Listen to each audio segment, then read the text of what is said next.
I've covered this a couple times, Jonathan, and I'm getting chills just talking about it, being in this space. In fact, I'm just going to have our photographer, Chris, pan over and show.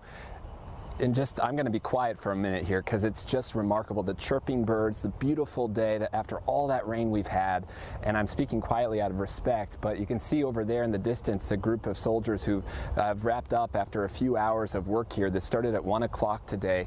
1,000 soldiers from the 3rd U.S. Army Regiment, also known as the Old Guard.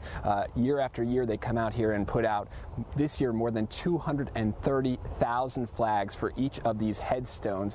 And it really is remarkable talking to these young men and women, many of them newly enlisted, who are just getting into the military, and talking about their perspective as they go to grave after grave and paying respect to each of these men and women who have died for our country, and paying respect to them. And just to show you how this works, each of these soldiers, they take about 300 flags in their backpacks. They come up to each grave and they measure it with the length of their boot. And you know, the Army, the military, loves precision and uniformity. So each and every flag, with great respect and uniformity, is placed. And I actually asked, what if a female soldier is smaller than the male soldier next to her? That's why they do the same soldier along each and every row. And as far as the eye can see, you see these flags. And one more thing before we go, here we have a Medal of Honor recipient, and throughout the cemetery, whenever these soldiers come across one of these graves, they stop their normal procession grave after grave. They actually move fairly quickly. They pause and they salute this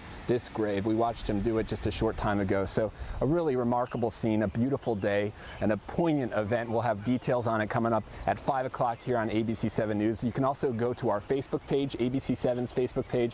We have a live stream that we had earlier today. You can see behind the scenes how this all unfolded. A lot of media, a lot of soldiers, and a beautiful event. Back to you. All right, Mike. Thanks. It's nice that they do that.